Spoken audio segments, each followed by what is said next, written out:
Hello everybody, Dave Paling here and welcome to my race footage from the Formula Sim Racing Pro Division final round, round 16 from Interlagos, Brazil. You'll notice there's no qualifying from me at this event, and that is because of the unfortunate incident at Circuit of the Americas round 15. I've got a back of the grid penalty. Here I am just going through shot now. However, Will Barnes on the right hand side of the screen and Juhani Allman, they're going to be starting behind me, which is unfortunate for them. Okay, on to round 16 in Brazil. Got a back of the grid penalty. Decided to start on the prime tyres. We can have a look at the grid order though. David Cook, championship leader, on pole position. Harris Parvez in second place. In third place we have George Winter. And following him in fourth place we have Felipe Giro. Got a chance of winning the title but needs to win this race, and Cook finished 13th or lower. Cameron Rogers in fifth, De Woldenel in sixth, Eugene van Logrenberg in seventh. In eighth place we have Felix van Delft, and I've said nothing to him this week. Dmitry Zalahov in 9th place. In 10th we have Mark Hutchinson. 11th is Jordi Lopez. In 12th place we have Dylan Scrivens. In 13th place we have Mihailo Vicentovic, apologies for that one. 14th place is Pascal Chapon. 15th Sharjil Riaz. In 16th place we have Yuichi Uara, and in 17th place we have Javier Moyano. 18th is Adam Osger. 19th is myself, and then in 20th is Will Barnes, and 21st is Juhani Allman, with I believe one driver starting from the pit lane. So we're on for a 54 lap race here in Brazil. Medium and hard compounds are available. A one stop is possible here, but to do a one stop we need to take the prime tyres for 36 laps and the medium tyres for about 18. Only thing is, in my practice sessions I was only getting 18 laps out of the medium compound tyre. So as we get ready to form up on the grid, we're not going to be waiting on the grid for too long, and something I noticed during qualifying and warm-up was that the temperature was rising here in Brazil, slightly hotter than I had in practice, so I was able to increase my radiator size to help the engine and make sure it doesn't get too hot in the race. However, here in Brazil I know turns 1 and 2 can, or 1, 2 and 3 can be very tricky, so I'm thinking I'm going to take a rather cautious approach down into turn 1, because there's no point having the race ruined there. Okay, so as we get ready then for the start of the race, the revs will rise any moment because we shouldn't have to wait too long. Here we go then, the lights, they'll be coming on and away we go. So not a bad start, but a twitch from the car ahead of me. That makes me think, yeah, definitely going to take it easy. Adam Oscar looks like he's going aggressive into the first corner. Juhani Allman that passes me. I don't mind this at the moment because I've got a feeling something's going to happen. And you know what it does? There's an OFR red car in the barrier. That's either Felipe Giro or De Woldenel. We'll have a look at that in a moment. But just ahead of me, there's a collision going on, and I just managed to miss the rear end of that flying car. So I'm up to 17th position already, so gained a couple of places, but a few cars off track, a few more cars off track at turn 4, a few front wings missing, and we've got a car wide here as well. I think that's Cameron Roger, it is. I'm going to go around the outside of him if I can. Another car off to the left. Cameron Roger with no front wing and a bit of understeer knocks me off a little bit. However, I am going to have a quick look at the replay as Sharjil Riaz gets ahead of me. So replay from turn 3. And we can see ahead, it looks like Juhani Allman, and I'm not sure which driver that is. It may be Javier Moyano. They have a coming together, but obviously Felipe Giro or De Woldenel has had an accident as well. We'll get to that in a moment. But looking at the slow motion of this, Will Barnes just manages to take avoiding action of the two cars that are spinning ahead of him. Pascal Chapon looks like he's been collected in that as well. Moyano spinning, and luckily for me, the rear end of his car just lifts up in time. So let's have a look. It is Felipe Giro, so one of the championship contenders, needed to win this race, and Cook finished 13th or lower. But it looks like Giro is out of this race in turn 2, 3 wide. Oh, big collision there. That has a bit of a knock-on effect that causes the collision with Moyano and Juhani Allman. Have a quick look at those on board with Allman. So as he goes through turns 1 and 2, a bit of a bump there between the two already. Pascal Chapon avoids Giro, a little bit more contact, and now Moyano bumps back, and there's a bit more bumping going on, and around those two go. So I got very lucky here, if I'm honest. Managed to gain a few places and avoid any carnage and damage myself. and that was my aim. As you can see there, Giro stuck in the wall, cars all over the place. Another collision obviously we know is about to happen. Just managed to avoid that. So yeah, gained a few places already. A car in the background was steaming into the wall then as well with no rear wing.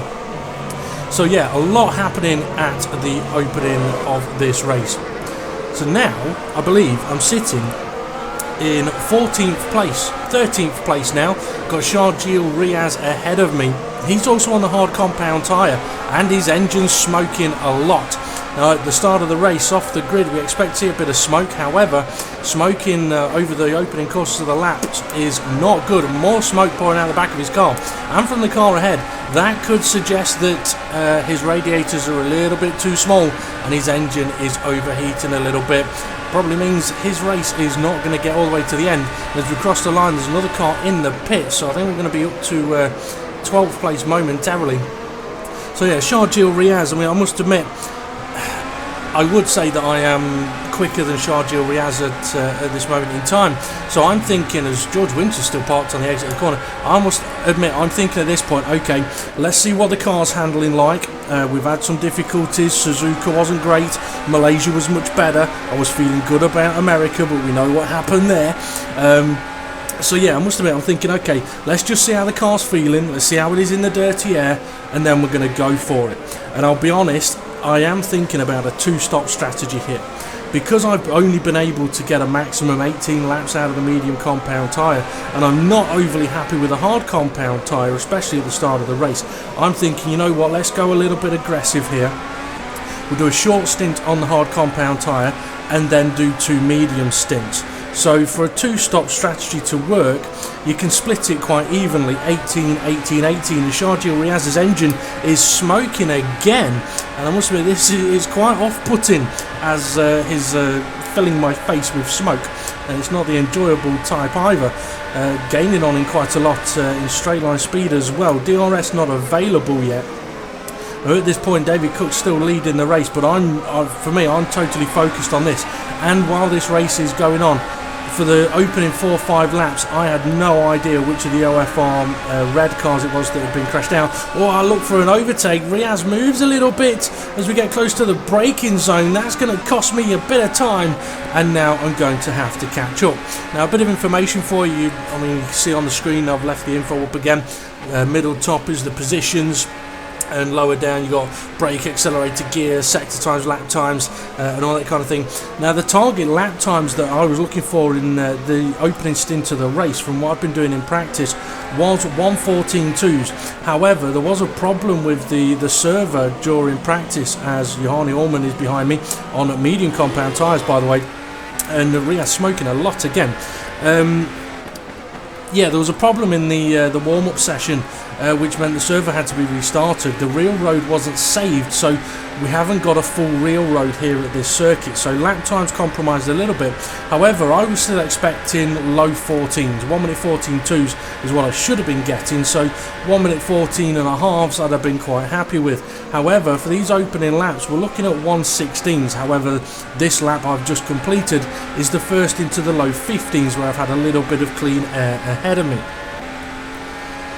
Okay, on to lap 4 then, and as I mentioned, yep, I was, I'll tell you what, Barnes and Uhara, I believe that was, have just had a bit of a collision, taking each other out. That bumps me up to 10th place, thank you very much.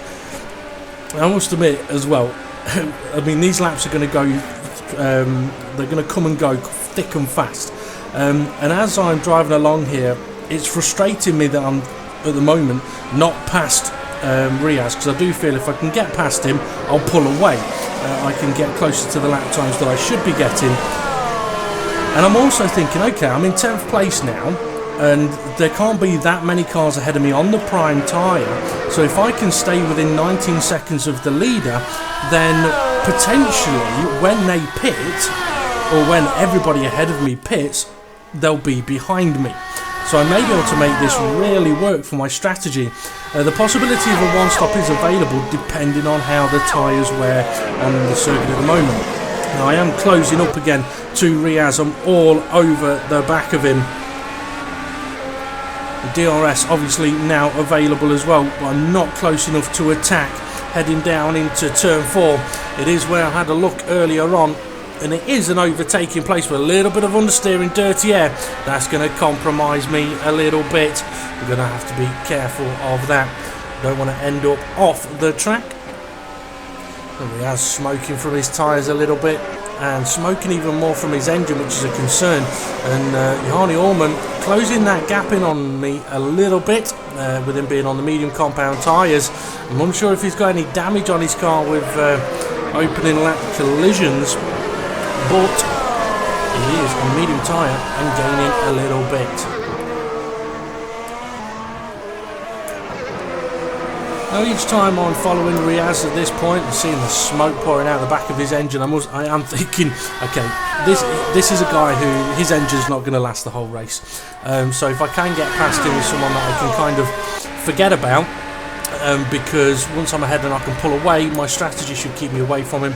And unfortunately for him, he's not going to be able to get to the end of the race. I know a few drivers did struggle here with the temperatures. So on to lap 6, and again we're close, but not close enough to attack, but close enough to close the gap, see if we can compromise and cope with the understeer on this occasion. Just about hold on to the track, but I think the frustrating thing for me at this moment is not the fact that Johanni Allman is not too far behind on the medium tyres. It is that I am still 1 second off my predicted race pace and the pace that I should be doing. And a lot of that is down to the dirty air and possibly taking a slightly too cautious approach to this race. I mean, this track appears to be quite a simple one, as Riyadh once again smoking so much. But yeah, I mean, it's so easy to lose the car here, under braking into turn 1, into turn 4, on the exit of turn 6, braking into turn 7 and 10. There's so many places where this circuit can just spit you off. So there is a little bit of a cautious approach while also trying to be aggressive. We'll tell you what, I'm gaining quite quickly now onto Riaz, having a look up the inside. He covers it off, but that's going to slow him down. He's out of position, and this is where I'm going to try and take a different line now to get a better exit out of turn 3. He's had a pretty good exit, but I'm closer now than I have been on the previous few laps, so good opportunity for an overtake down into turn 4. Up the inside I go. He gives just enough room, but a little bit of contact, and I've nudged him off track. May have gone in there a little bit more aggressive than I probably should have done, given how I felt he cut me off earlier on in the race. Quick look at a replay on that though. I mean, yeah, when I previously was this close and I went to have a look up the inside, he did cover me off. It was a late move, so I want to make sure that that's not happening. A little bit of understeer though, a little bit of contact. Once that contact had been made, I wasn't able to avoid him, but I am now ahead. So the focus for me now is I need to get a shift on. I need to open up this gap straight away. The car ahead of me is about 6.5 seconds, 7 seconds. It's Mihailo Vicentovic. Yeah, he's about 7 seconds ahead on the medium compound tyre. So I want to see if I can actually begin to gain on him, as I am now into 9th place. But obviously I've got to be aware of Johanni Allman behind me on the medium compound tyres, who is a quick driver. So coming to the completion then of lap 7, now up to 9th place. And if we are going to go for a 2-stop strategy, we're looking at another 9 laps on this particular set of tyres. But down into turns 1, 2 and 3, you can see as well that Riaz is now no longer behind me. I think he's had a bit of a mistake somewhere. That's allowed Allman ahead of him. Let's see if we can see him in the background at all. No, we can't. So yeah, Riaz, yeah, he's definitely disappeared from view. So he's had a bit of an issue somewhere. So now it's Allman in 10th place. The problem for me now though is that even though I have got the clean air and I have the potential to improve my lap times, I think at this point of the race I just drove too cautiously. I mean, I do remember while I'm driving around, I was thinking to myself, come on Dave, fully use your brakes, because one of the things I have been struggling with a little bit this season has been the braking, and at a couple of tracks where you brake a little bit too much in big lockups and potentially rear lockups causing spins, or really aggressive front lockups causing the front end to bite and the rear end to spin around. So I found myself during a few races sort of braking less and less, and then thinking, okay, I've got a problem with understeer. So I had to actively keep telling myself, Dave, hit that brake pedal, which I was just about to do throughout the race.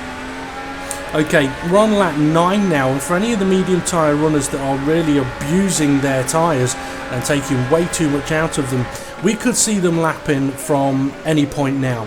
Any drivers that are pitting lap 10, they're in trouble really with their tyre wear, because if you're on the mediums and they can potentially go 18 to 22 laps, then if you're pitting lap 10, yeah, you've got excessive tyre wear.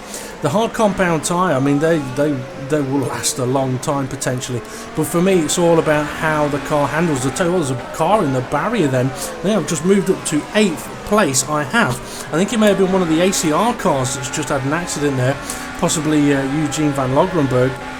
Unfortunate for him, but a bonus for me, as I can see Johanny Orman in my mirrors as well, beginning to close. However, down here where the DRS is going to be available soon, he didn't quite have the top speed to trouble me or even get close into turn 1. So as we begin at lap 10 in 8th place, feeling quite happy at the moment, thinking okay, started at the back, or pretty much at the back, now in 8th place. This could be on for a good result. I am checking my mirrors to see where Johanny is, and I know he's behind me. He is quite some way behind me until, just as I'm about to turn into the apex, he goes for a bit of a dive bomb. I try and give him as much room as I can, but I must admit it did kind of catch me by surprise. And looking how far back he was as well, yeah, I know I was a little aggressive on an overtake earlier on Riaz, but at least I was side by side. It's, I mean, I think this camera angle will show a good example of just how far back he came from. There you go. So a little mistake from Johanny. I tried to give him room as soon as I seen that he was going up there, but not a lot I could do about that. But that's now compromised the both of us a little bit. So whereas I was catching Vicentovic by about 2 to 3 tenths a lap, I'm now just lost about a second, and so was Allman. I mean, I must admit, if it had waited until the end of this lap, I would have fought him down into turn 1. Because at the end of the day, he is my teammate. But yeah, a bit of an unfortunate situation that there for the team. For myself though, thankfully, no damage. Still running in 8th place. Allman still running in 9th place. And again, I mean, I mentioned we could be close to the pit windows. I am gaining, as I said, on Vicentovic, trying to close that gap in as best I can. And there is a bit of a crossover period now where the medium tyres may not be handling their best. So I can see him ahead of me. I know what my focus is. The gap still under 7 seconds, but I've got to try and close it down a little bit. But again, I mean, I'm within sort of reach of the leaders where if they pit, they could come out behind me. So that's what my focus is now, keeping that gap to the leaders, especially if I need to go on to a 2-stop strategy, because there's a fairly good chance that the front runners will be going for a 1-stop, which would mean I'd have to cover that off effectively. Okay, David Cook leading the race at the end of lap 11. Harris Parvez in 2nd place now, not too far behind him. Dewald Nell in 3rd place, so it definitely was Felipe Giro earlier on that crashed out. Jordi Lopez 4th, Felix van Delft running in 5th place, Dmitry Zarahov in 6th place, and then as we know, Vicentovic in 7th, and myself not too far behind him in 8th place. In 9th we've got Johanny Allman. In 10th place we've got Dylan Scrivens, who's actually catching Allman. In 11th place we've got Riaz, 12th is Will Barnes, 13th Mark Hutchinson, 14th is Yoichi Uwara. We saw him have a collision earlier, looks like he's got suspension damage as well. 15th is Cameron Roger, he was collected in that, or he was involved in that incident in turn 2 at the start of the race. So Cameron Roger suffering at the back of the grid. So lap 12 then, and I'm still gaining on Vicentovic. I'm feeling quite happy at the moment, quite confident, and thinking, okay, we can go either way on the strategy until this happens. And if you're wondering what the hell that was, I was wondering what the hell that was as well. front wing's gone, unfortunately. Gonna have a look at the replay here and I'll explain what happened. Just about now my frame rate drops, and when the frame rate drops, I've worked out that I can click my mouse and it brings the frame rate back, everything carries on. However, on this occasion I lost forward feedback, the steering went light. I've got a button set for resetting the force feedback, and as soon as I hit that, the steering went full lock left, the brakes went full on even though I weren't touching them, and off into the barrier I go. Thank you very much, ruined my race, bugger all I could do about it, very annoying, don't know what caused it, and yeah. As frustrating as Suzuka was, probably not as frustrating as that was right there, because not only have I lost my front wing and now lost a few positions, it probably couldn't have come at a worse point. It's right outside of strategy window. So in this sort of third of a lap that I've got to get to the pits and choose what tyres I'm going to go for, I've managed to work out, okay, if I can do 21 laps on 2 set of mediums, I can get to the end. Problem is, as I've already mentioned, the most amount of laps I've done on a medium set of tyres is 18 laps. Lap 19, 20, they were absolutely dead. I'm talking 2 seconds slower. So this is a gamble, and it's a frustrated gamble because I go for it. And my thinking is, okay, I've already ran the hard compound tyre, so I'm going to run the medium tyre. If I can get 21 laps out of this, or 20 laps out of these, I've got a chance of running mediums at the end. However, if I realise, okay, they can't do that amount of laps, I can always go back to the hard compound tyre. So it was kind of a safe gamble, but at the same time, it's a gamble. However, really, really annoying, absolutely fuming, and I'm now in last place. I'm in 15th position. There's been a number of guys already DNF'd this race. I'm now dead last in 15th. Cameron Roger is ahead of me, a fair few seconds ahead, now on prime tyres, and I am absolutely miffed. And I'm in a tricky situation. I'm so angry. I'm like, oh, come on, right, we're having this. And then at the same time, I'm thinking, if I do that, the tyres really definitely aren't going to last. So I'm in a real tough situation. And I'm also thinking now as well, okay, if my frame rate drops again and the same thing happens, we're screwed.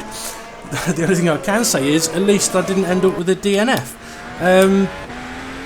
So yeah, horrible situation, and as unlucky and frustrating as America was, I think this has just made it even, this has topped that. Okay, so we're going to start lap 14 anyway, first lap on the medium compound tyre.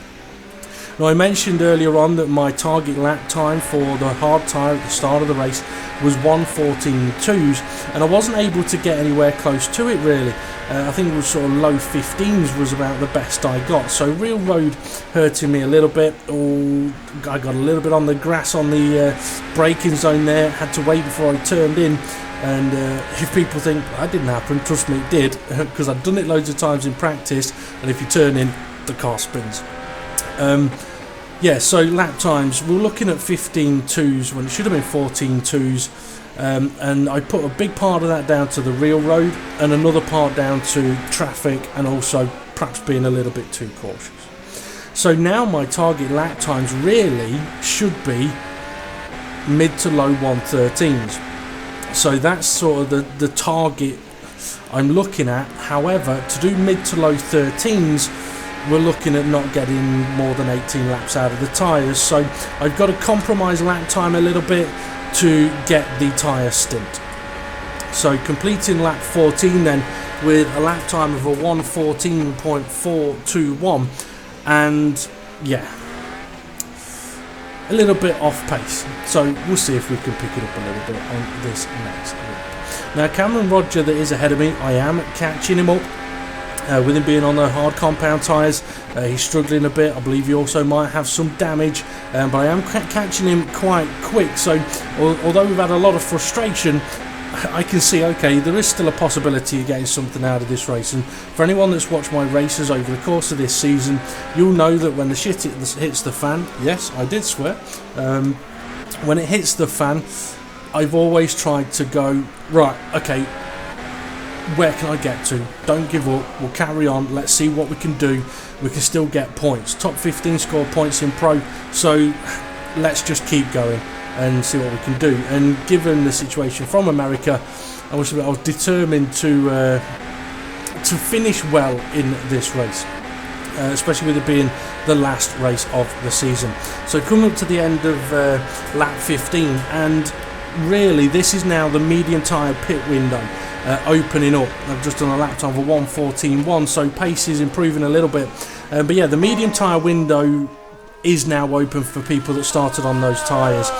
Anywhere from sort of 15 to 20 could see people pitting, and when they do, it will give me a slightly more representative view of where I am, having already made one pit stop.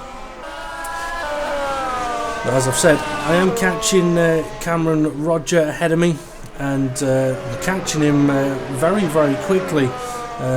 Perhaps showing that if he has got damage, it can compromise your pace so much.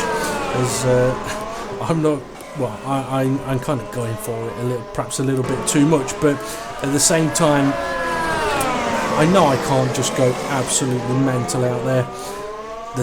It's tempting too, but given what's already happened, yeah, I can't really afford to. I don't want to end on a DNF. So as I'm catching up to Cameron Roger, perhaps not quite in DRS range yet, but it won't be long until I am. I tell you what though, I've just seen an ACR car in the barrier. That's a free position. I'm not sure which one of the drivers that would have been. It could have been Yuichi Uwara or perhaps Jordi Lopez, but that's a couple of ACR cars we've already seen potentially out of this race. Well, not potentially, a couple of them are out of this race. I just haven't checked which ones they were. Okay, we can see Mark Hutchinson, I believe that is ahead of us now. He's just made a pit stop. Cameron Roger ahead of me, looking at going a little bit defensive. Won't be long until he realises, or perhaps he already knows, I'm on the medium compound tyre. I'll tell you what, I'm getting ever closer to him. But I do have to be careful of dirty air, as we saw from Suzuka. It can be quite effective. However, one of the things that I have learned towards the end of this season is to set up your car to be in dirty air. That way you don't get affected by it as much. I think that's something that I perhaps struggled with in the earlier stages of the season, or on odd occasions have been caught out by, whereas for the last couple of races, I know for America I definitely went front wing heavy to try and compensate for what will be dirty air. So I'm gaining on Cameron Roger quite a lot here now. DRS wide open up the inside, and I'm ahead before we even get to turn one. And Cameron Roger, I think he realised not much point defending that one. We'll see how quickly I may be able to open up this gap. But that's now me up to P13, and I'm trying to think, it was Mihailo Vicentovic that was ahead of me earlier on. So now Mark Hutchinson is. So Vicentovic is someone that I'm keeping an eye on the timing screen to see if I'm gaining overall on him, or whether I am losing ground to him. Obviously I've made a pit stop, I've got to make one more, definitely not getting to the end. So I am keeping an eye on Vicentovic to see if I'm going to be able to get myself back into the position I was in earlier on, or whether I'm going to be able to gain on that, or whether I'm going to be absolutely nowhere near.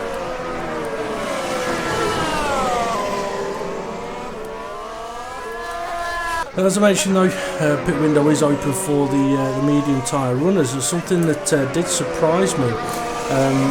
Hutchinson, I think, has... no, he hadn't already pitted. He just started on the prime tyre, I think. So Hutchinson hasn't pitted yet. It may be someone else that I saw a little earlier in the pits. But we are definitely into sort of pit window.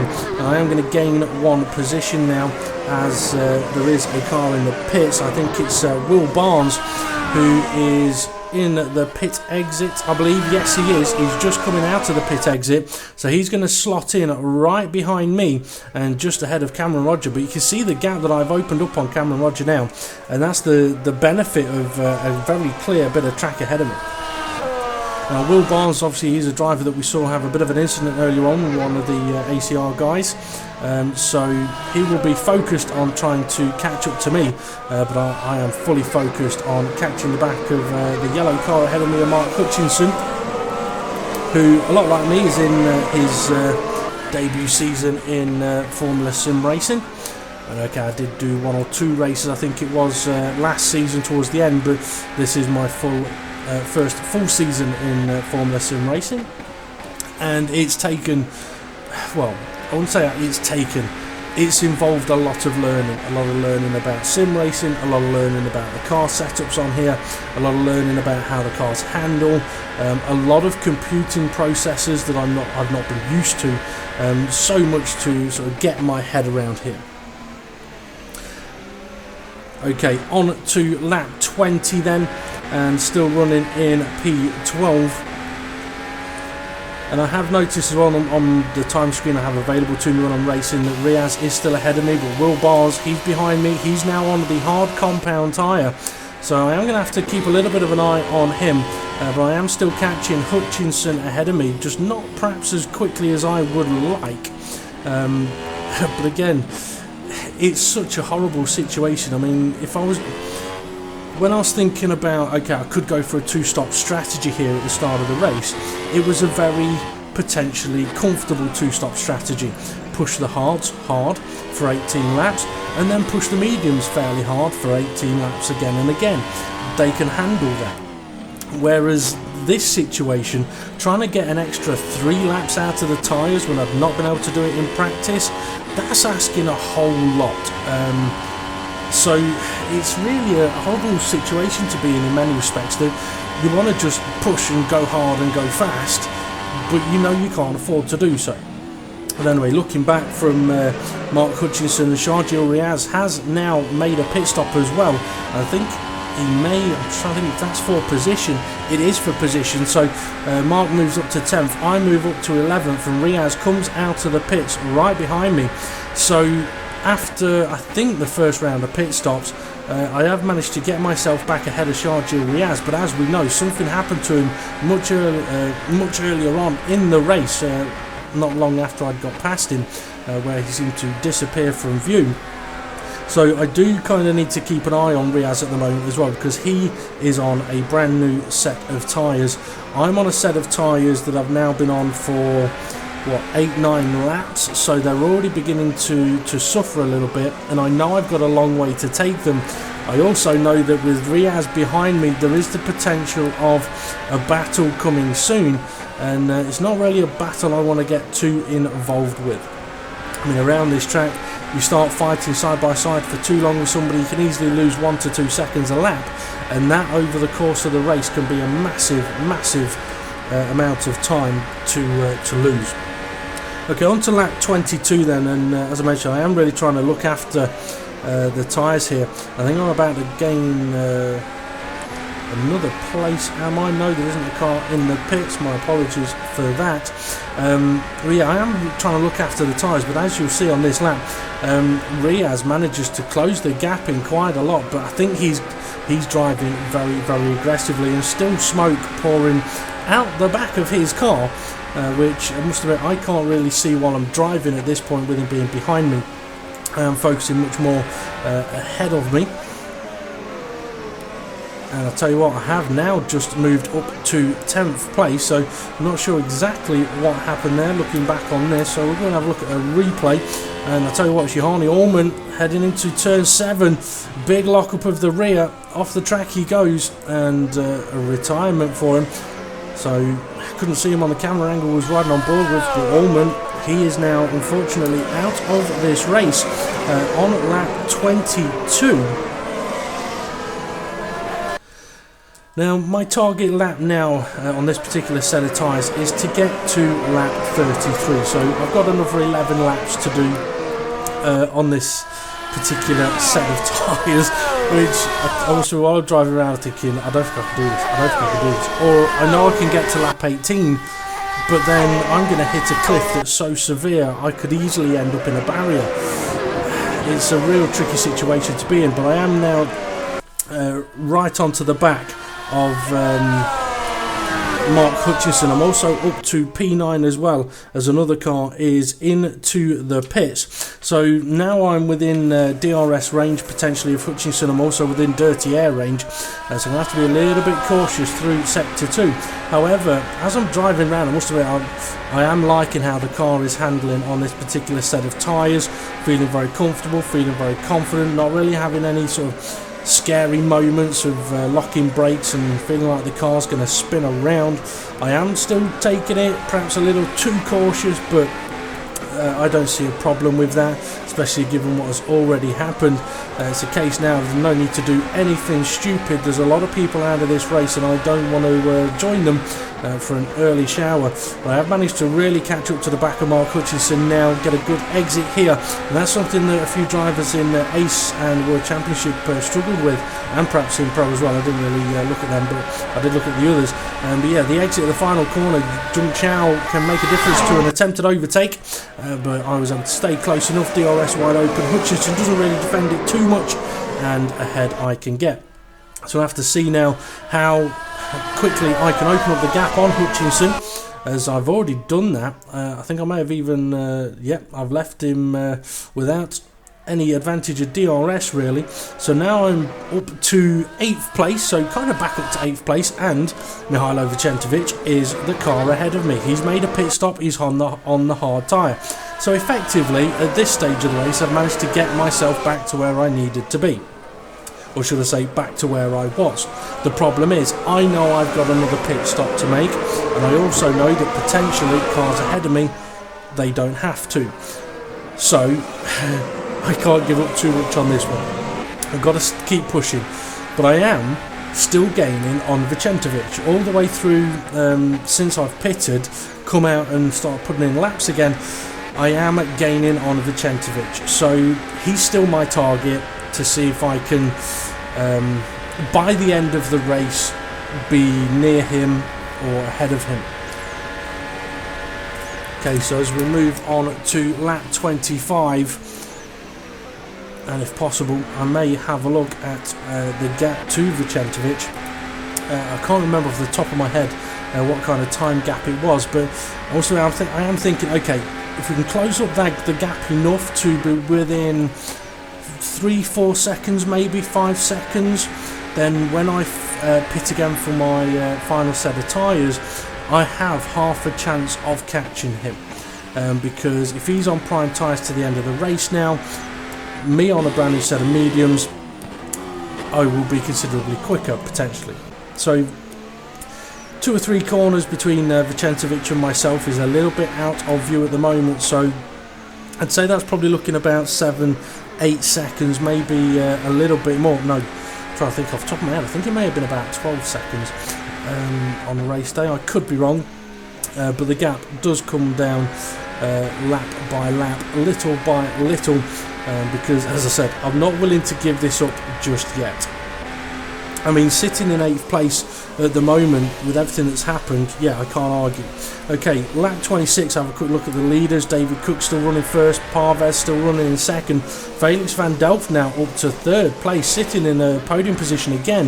De Wolde now in 4th place, so Felix has got ahead of De Wolde. And in 5th place we have Dmitry Zarahov. 6th place is Dylan Scrivens, and it looks like everybody on the hard compound tyre as well. And then Mihailo Vicentovic in 7th place and myself in 8th. So yeah, a couple of corners between Mihailo and myself. Mark Hutchinson in 9th behind me, and in 10th place we have Will Barnes. In 11th it's Cameron Roger. In 12th place we have Sharjil Riaz, who is in the pits with no front wing, so he's found himself a barrier somewhere, so that's unfortunate for him. So he's in the pits, and I tell you what, I'm heading up to the pits now as well. So unfortunate for Sharjil Riaz there, but he is in the pit lane for repairs. So as I'm now about to start lap 27, yeah, as I was about to say before I had a look at the running order, sitting in 8th place at this point in time, having an idea of what tyres people behind me are on, I am still confident of getting a good result out of this race. Good result being 8th or 7th place. Potentially even more. You never know what's going to happen throughout this race, but I can just about now see Vicentovic ahead. As I've mentioned a few times, I am catching him quite a bit, but obviously I am aware that I am going to have to pit again in about 5 laps time, so I've really got to keep this pressure building. I mean, he will know that I am catching him, he may not know what tyres I'm on, whether I need to pit again or anything like that, so applying as much pressure now as I can, perhaps to see if he can take a little extra life out of his tyres, which may help me a little later on. So getting ready to start lap 28 then. A few more laps to go until we do make the pit stop. Not a whole lot of action going on at the moment, but I tell you what, Riaz is only just now coming out of the pits. Either that or he's had to stop again. But I think that's just been one hell of a long pit stop. So once again, Riaz is behind me on track on a brand new set of tyres. So interesting situation. I mean, I haven't gained a place on him, so yeah, unfortunate again for Riaz, but I'm going to have to be careful of him being behind me on a brand new set of tyres while mine are getting to that point where they don't want to last.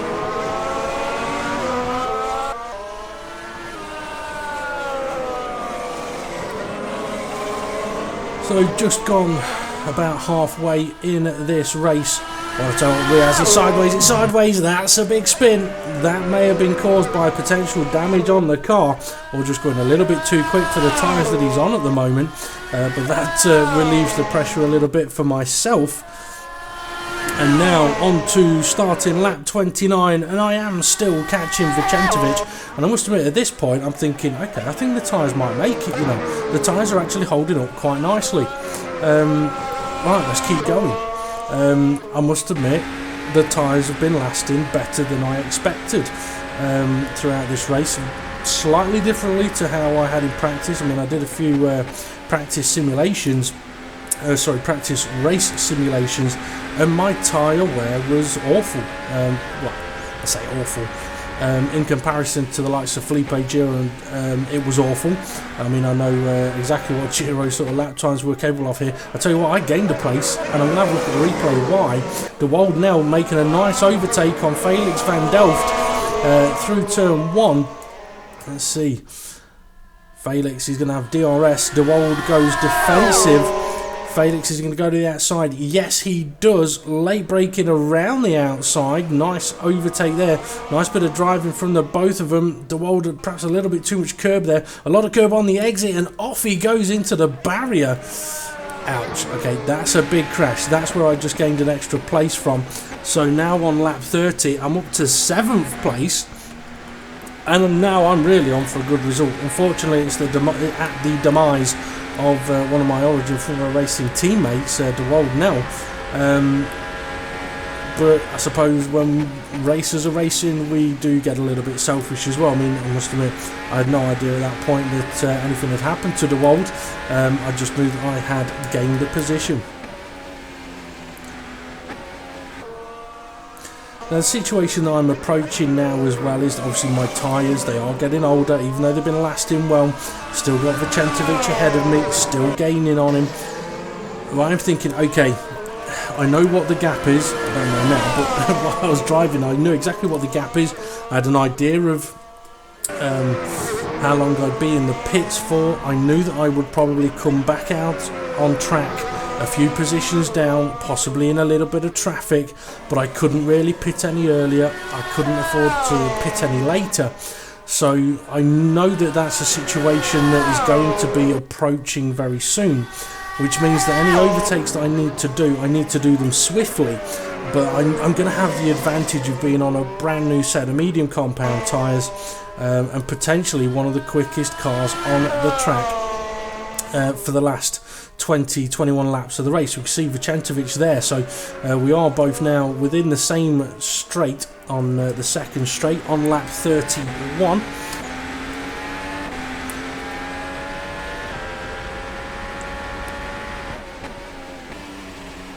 Over the last lap or two, I have managed to gain quite a lot on Vicentovic. I'm wondering if his tyres are beginning to hurt him. Perhaps he's taken too much out of the hard compound. And something I found with him is if the front end doesn't go where you want it to, and you steer that a little bit too much, you can easily destroy your tyres while trying to get extra grip, and it's not particularly very nice. But even now at this point, I must admit, I'm still doing similar lap times now that I was doing it on the opening laps of the stint. Okay, I'm probably a second off what I should have been doing, but consistency can be more important at times. So I mean, this particular lap's a 1:14.4, and I think it was my first lap on this set of tyres was a 14.4. So the tyres have coped very, very well up to now. So my confidence about my final stint is really building. It's really up there. I mean, to be honest, I am thinking I may be able to push this last stint a little bit harder than I had pushed this stint. I mean, my tyres, they are beginning to hurt a little bit now, a little bit more, which is to be expected, but I know I'm pitting soon, and I think I can see that I'm gaining on Vicentovic corner by corner by corner. Even though my tyres are hurting, I'm gaining on him, and this is all just, it's so important at this time to have good laps just before pitting in, because I know that if I want to finish in this position or ahead of Vicentovic, seconds now could be the difference at the end of the race. So coming to the end of lap 32 then, crossing the line, about to start lap 33. So this is going to be my planned pit in lap for my final stop. And you can look at the lap time from the previous lap, it was down a little bit, and obviously this lap is going to be a little bit slower as well, because I've got the pit entry to deal with. And Vicentovic is still ahead, and behind me is Will Barnes. I'm just showing this so that you know who's behind me for when I come out of the pits. So Will Barnes is a position behind, but he's got Sharjil Riaz ahead of him, who is a lap down, or laps down.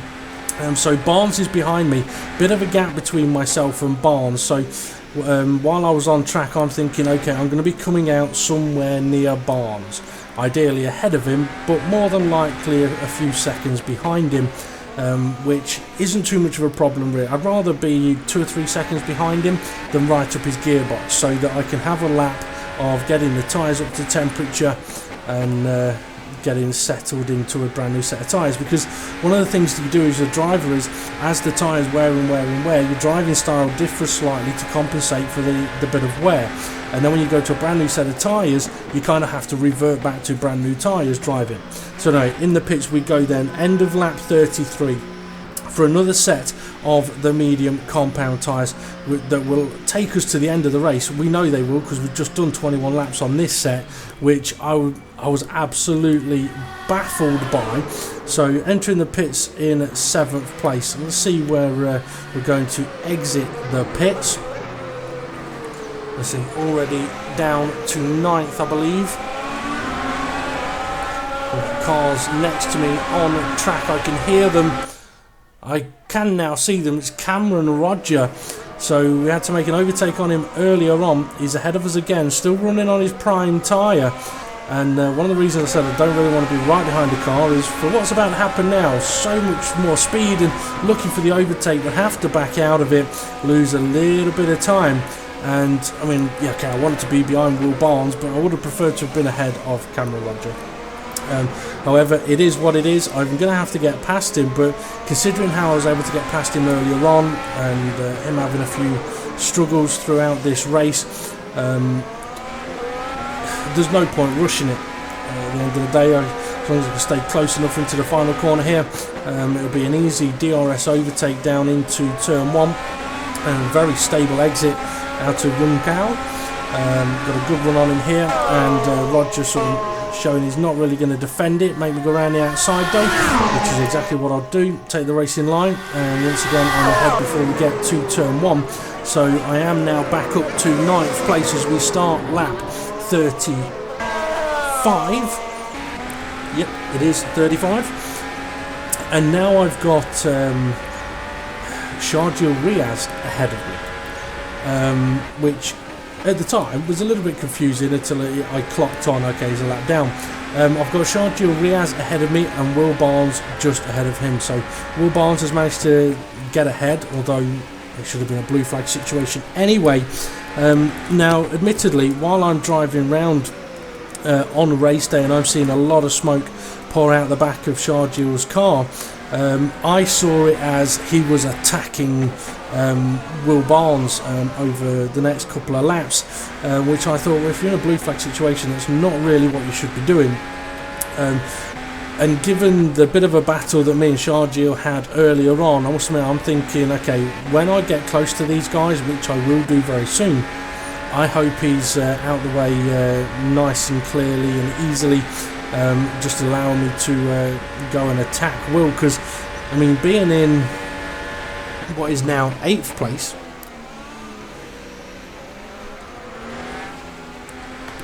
I was just checking that, yeah, it's 8th place. All I need to do is sort of get ahead of Barnes, and I'm back into the position I was before. It's a case of, can I catch Vicentovic again? That's my target. So I'm just hoping for a couple of clean passes here and see if I can achieve that target. I mean, lose 18 to 20 seconds on a pit stop. If I can gain a second a lap over 18 laps, it's potentially on, especially with tyre wear for Vicentovic's prime tyres. So I'm enjoying this actually now at the moment. Despite what happened earlier on, it's turned into a pretty enjoyable race for me because the car feels great. I've got pace, I'm catching people, and I'm looking forward to a decent end to the race, where I've had to do recoveries before. A lot of smoke coming from Riaz's engine here. We saw that on the opening laps as well when I was stuck behind him. A lot of smoke coming from his car as we come to the end of lap 36 and start lap 37, and I tell you what, I'm now up to 7th place. I see must be a car in the pits. That could make things quite interesting. I'll tell you what, it's Vicentovic. He's gone for a pit stop onto the medium compound tyre. So the guy that I was going to be chasing and catching and looking forward to passing, he's actually gone for a pit stop to go to the end of the race. So I've managed to undercut him anyway. So that battle's kind of done and dusted with at the moment. So now for me it's a case of, right, let's get ahead of Riaz. He should be getting blue flags now. And this is where as well I'm thinking, okay, it looks like he's actually attacking Will here. Shouldn't really be doing that. You're in a blue flag situation. But now, yeah, I'm thinking, okay, I'm close enough now for you to be getting out of the way, really, as soon as possible, right away, please. But he hasn't got out of the way yet. And again, it almost looks like he's trying to attack Will Barnes, and that's what's going through my mind. And again, smoke coming out of the back of Riaz's car. And I'm going to take a slightly different line, but now his engine's blowing. Oh my days, oh my days. Try to sound excited when I know exactly what was going to happen. We're going to have a look at a replay of that, because Sharjeel Riaz's engine has just blown and I've hit the back of him. As I'm approaching him, just here he makes a move to the left, which made me think he was going to go down to the inside of the track, which stopped me from going down to the inside of the track. But then he stopped going down to the inside of the track and there was nothing I could do. And by the time I realised that, okay, the front wing is gone, I can't slow it down or turn enough to get into the pit. So have a look at it from the back of Riaz's car. We'll see the flames come out the back. There we go. That's his engine going, and not a lot I could do about that. I mean, his race is already over. His engine's not going to make it, and my race has now just been absolutely destroyed. I'm now on lap 38, and I've got no front wing. The steering's feeling all dodgy. I'm going to have to make another pit stop. I'm going to have to take it careful here. I'm going to lose positions. And I think it's fair to say that I'm a little bit miffed. Because from what looked like it was going to be a fantastic end to the race, as Vicentovic passes me, and I can't even make turn 4 while going slow. I've got to be careful of cars approaching me. Yeah, from what looked like it was going to be a very exciting end to the race, the way this is handling at the moment, I'm going to be lucky to get it back to the pits. I am fuming. If you thought I was pissed earlier in the race, not as much as I am now. I mean, I tell you, I'm absolutely going mental. Now, in hindsight, and having spoken to Riaz after the race, he said that he wasn't attacking Will Barnes, he was just following him, and he was getting ready to let me through, as I can't even keep it out of the barriers at the moment. Yeah, he was going to move out of the way and let me through on the main straight. Unfortunately, his engine blew at that point. I accepted his apology. Still didn't change the fact that I was very, very annoyed. Mainly because I've seen a lot of drivers this season blow engines because their radiators are too small. If you blow an engine once because your radiator's too small, go big on your radiators. Now, my main frustrations throughout this in-lap have now just been made even worse because I'm focused so much on being angry, I've only gone and entered the pit slightly over the pit lane speed limit. Now, the pit lane speed limit is 90 kilometers an hour, and I entered it at 140.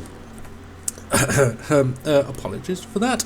But yeah, I must admit, on my way into the pits, I hit the pit limiter button, got down to a speed, just accelerated, it didn't go above it, and just totally ignored it. The fact that I was doing 140 kilometers an hour, I hadn't dropped down below the below 90, and as soon as I crossed the line, I was like, hang on a minute, and I knew straight away. Well, I'm now rejoining the track on lap 39. I'm now in 10th place, which is now dead last. I'm also a lap down, and I've got damage to the steering. You can see here the steering is cocked a little bit to the left. It's nowhere near as bad as it was in Circuit of the Americas in Texas. Nowhere near as bad, but it's still bad. It's still going to affect the handling, potentially affect the tyre wear. I'm even, the thing is, I've now gone from being angry at another driver to now I'm angry at myself because I was angry at another driver and I've made a stupid mistake, and I've now got to do I've got to serve a penalty. Usually you'd be looking at a drive-through penalty, but because I entered the pits at 140 kilometers an hour, I don't get a drive-through penalty, I get a stop-and-go penalty. So not only have I ended up with no front wing, had to do a whole lap no front wing, and had to do another pit stop, I've also now got to do got to serve a stop and go penalty. So from dead last, a lap down, it's just been adding insult to injury. I've got damage on the car. I must admit, there's a big part of me that's thinking, you know what, what's the point? What's the point? Anyway, David Cook, he's leading the race. Harris Parvez still right behind him, you know. Felix van Delft now in third. Dylan Scrivens fourth. Dmitry Zarahov in fifth. Will Barnes is now up to 6th place. Vicentovic in 7th place trying to catch him.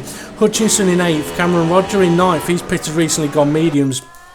And I'm going to come out of the pits in 10th place, right next to David Cook and Harris Parvez. So I'm going to have to back off, let them through.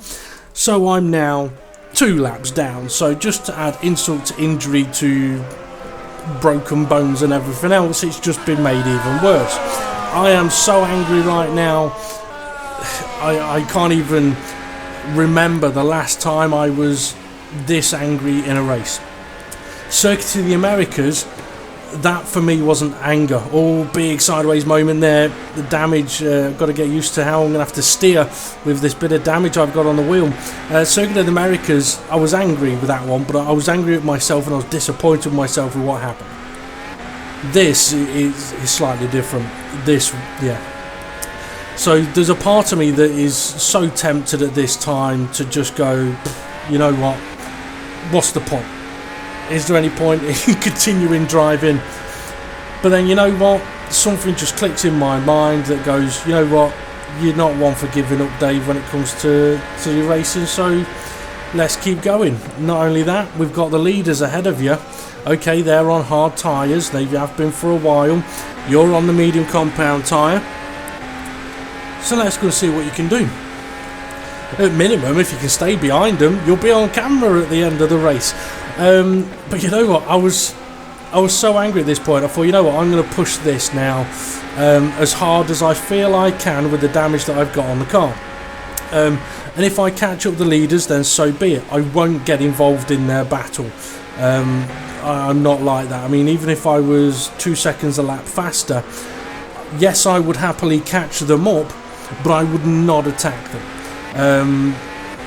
The way I would see it is, if they were happy to let me past, then they would make a movement in a certain part of the track that says, go on, you're quicker than me at the moment, you go ahead.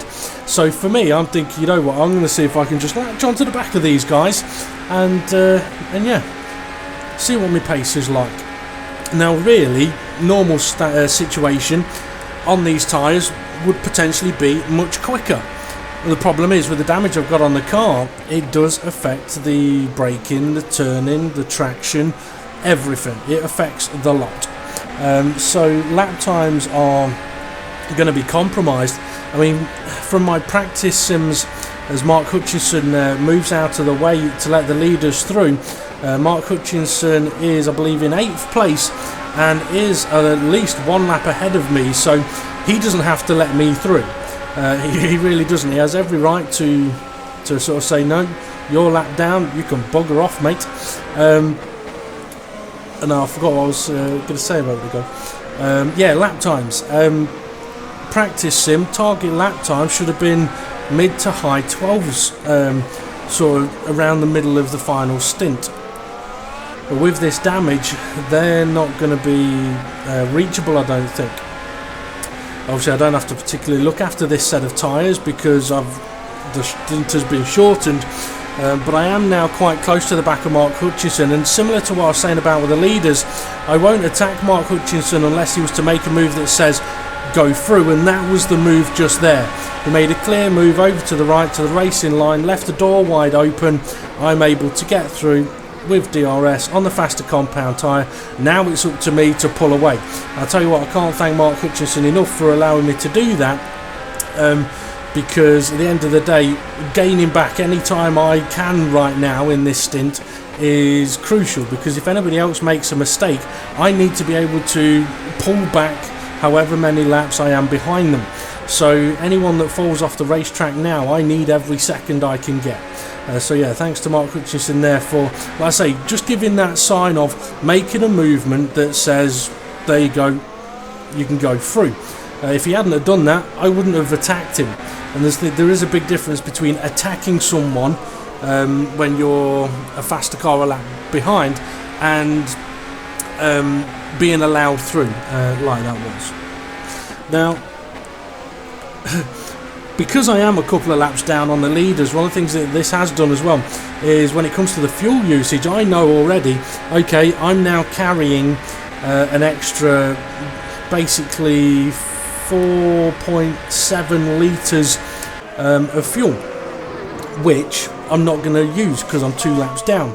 So the temptation is to use additional boost throughout this final stint of the race, but I think slightly more of the sensible side of me decided to say, Dave, don't be stupid, because just think about Singapore, when you thought, oh, I only need to find a 10th, I'll get fastest lap of the race. Okay, there's a barrier, I'm into it, my wheel's gone, race is over.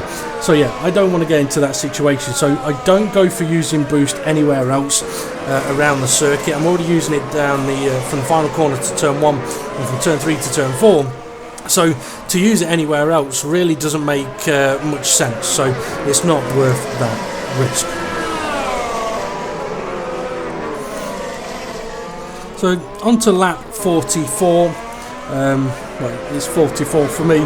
The leaders are on lap 46, and I'm still keeping pace with them. Actually, I'm catching them. I've been able to pull away from Mark Hutchinson, as you can see, he's dropped off into the background.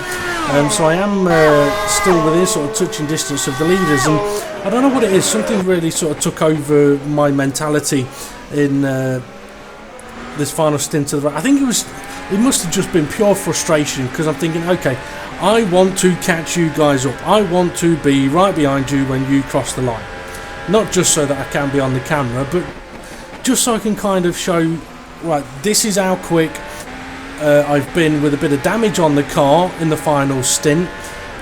I believe I would have been quicker without the damage, so just think where I could have potentially have got myself to. I mean, luck is one of those things. Some people say you make your own luck, some people don't believe in luck.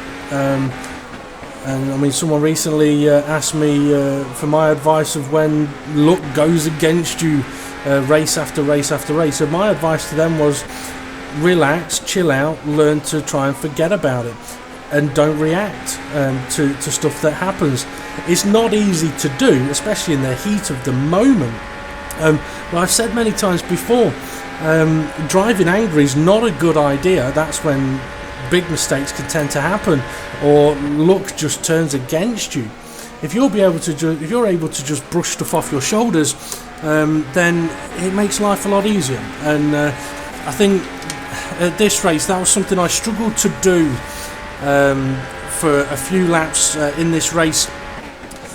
But I was also able to, like for example, at this point, I'm trying to ignore everything else that had happened, and I'm just thinking, right, just pump some laps in, just drive, and just have fun.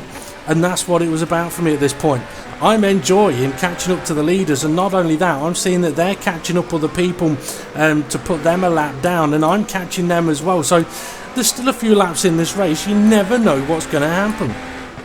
I mean, we're on to lap 46 now, and I mean, Cook and Parvez, they're beginning to get quite close and battle it out for the lead. I'm still there, and as I said, I'm catching Will Barnes, who is ahead of them, but I'm also a lap down on Will Barnes. I mean, I think the car that is ahead of me on track is Cameron Roger, and he's way off around the track. But yeah, I mean, having a look here at Will Barnes, looking from the rear view of Barnes as he starts his lap 48, but it's my lap 47.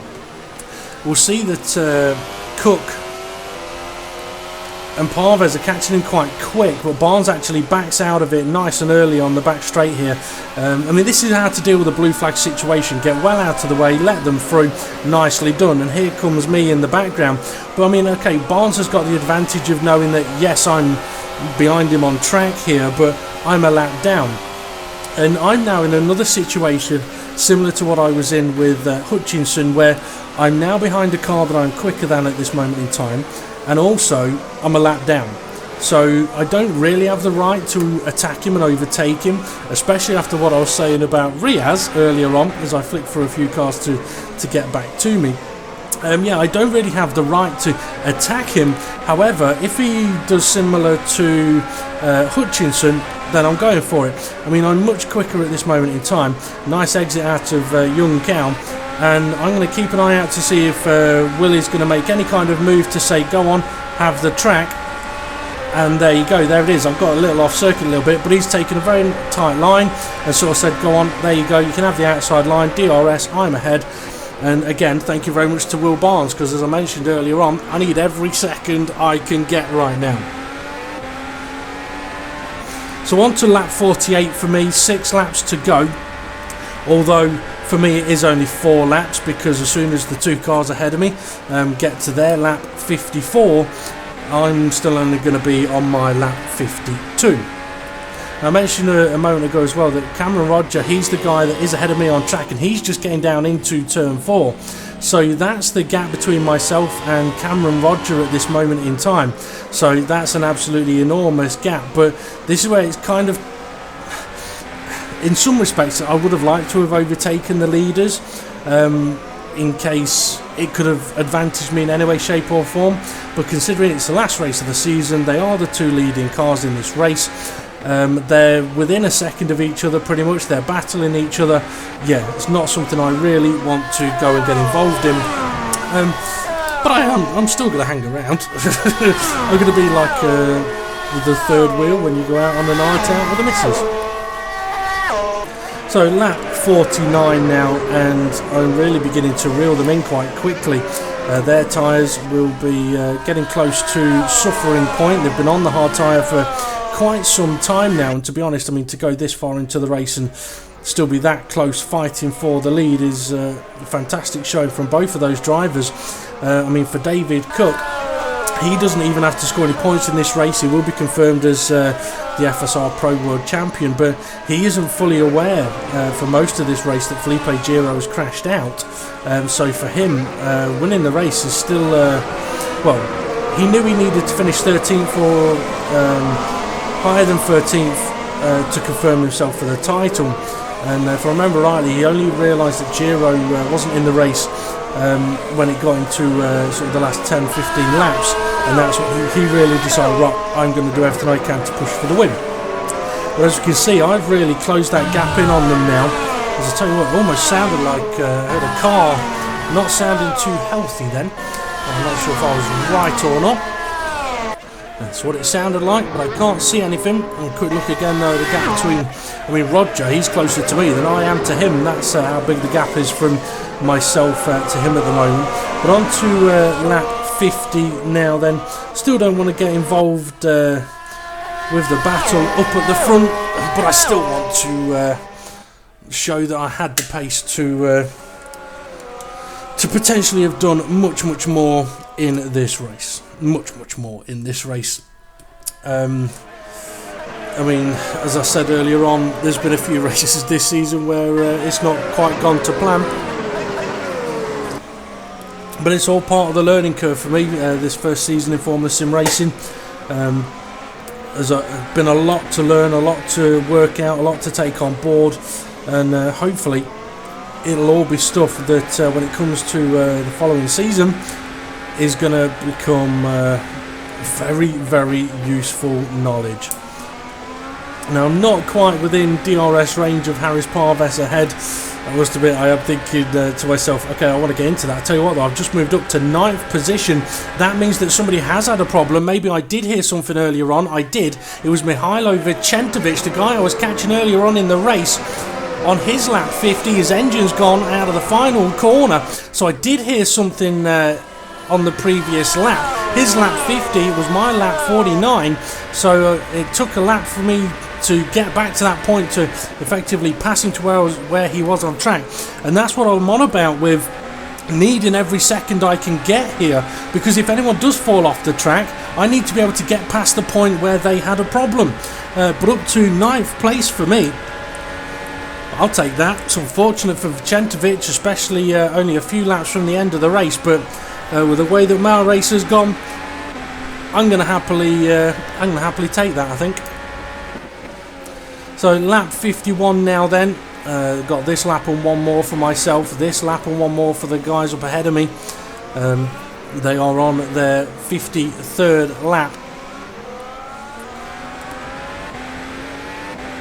Now, a big part of me kind of cruelly hopes that something happens to somebody else so I can gain some more positions, but at the same time, I never really wish a DNF on anybody, because, I mean, it's not nice. It really is not nice. I mean, I don't know what's worse, crashing out at the start or at the end. I think possibly the start, 'cause at least if you DNF at the end, you'd still potentially have a chance of getting points. I'll tell you what, heading into what will be the final lap of the race, gap has opened up now to the leaders, as I am thinking, you know what, this is their last chance to fight each other. Excuse me, so I am going to leave them to it to many respects, because if Parves is going to go for it, this is going to be his last opportunity. For me though, I mean, for this last race of the season, I think it kind of sums up my season, my whole season in many respects, apart from qualifying. I mean, a few times I've had to, through one thing or another, go from a low position to a high position, even if I've qualified in the top 10.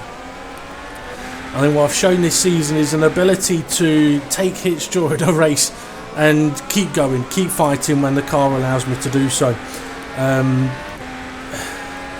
I think this race has also shown that when I'm feeling confident and happy with the car, I enjoy driving it, and it shows. I mean, that there, I think, is the first wiggle I've had in the final corner in the whole of the race. But here we go then. We're about to get to the finish line for the final lap of the Formula Sim Racing Pro Division, round 16 in Brazil. There we go. That's it. Season over. It's been a long one, it's been a tough one, but it has now finally come to an end. And have a quick look at the Drivers' Championship standings. So huge congratulations to David Cook, taking the Pro Division title. Second place, Felipe Giro. Third place, DeWald Nell Giro and Nell, my OFR teammates. In fourth place, Jordi Lopez. Fifth, Christopher Raby. I finished in a sixth position, which, had I finished further up the grid, could have been a fifth, but it's not to be. In 7th place we've got George Winter, 8th Mark Hutchinson, 9th Dmitry Zarahov, and in 10th place Juan Sanchez. And congratulations to all of the drivers on an interesting season. It's definitely been that. And I try to take positives where I can, and one of the positives I've focused on throughout the season is looking at the drivers' total laps from all divisions. World Championship and Ace race, full race distance, Pro races a 75% race distance. So when I realised that I had completed the most laps out of all of the Pro drivers, I decided to have a look at how that compared to World Championship and Ace, and I managed to sneak into the top 10 with Fakel, Disley, Simicic, Parisis topping the top four places from World Championship, Michihoya in 5th from Ace, and then Sadler, Kiss, Brzezinski, Patel from World Championship as well, and I pop up there in 10th. For my own personal stats throughout this season, total of 16 races where I've had 14 points finishes. Best qualifying position is 6th place in Hungary and Circuit of the Americas, and best finishing position was 3rd at Silverstone. Laps led, 1. I'm claiming that one, it was 1. Total DNFs was 3, Spain, Singapore and USA, with Singapore still being a point scoring position. Top 3 finishers was 1, top 5 finishers was 3, and the top 10 finishers was 9. They're my basic stats for the season. I also want to quickly thank Former Sim Racing and their admins and the race directors. I also want to thank the Origin FrontRowRacin team, Peter Bell, Dan Brewer, Ryan Winsper, Jeroen Kvekel, Kuba Brzezinski, Sam Carpenter, DeWald Nell, Felipe Giro, Adam Maguire and Johanny Allman. And also like to thank the Origin FrontRowRacin sponsors, Vitesse Design, Fractal Design, Sim Racing Hardware, Live Racers and Drew. Thank you as well to my viewers for watching the races. It's always fun to know you're watching. I've been Dave Palin, this has been Former Sim Racing Pro, and I'll see you next season.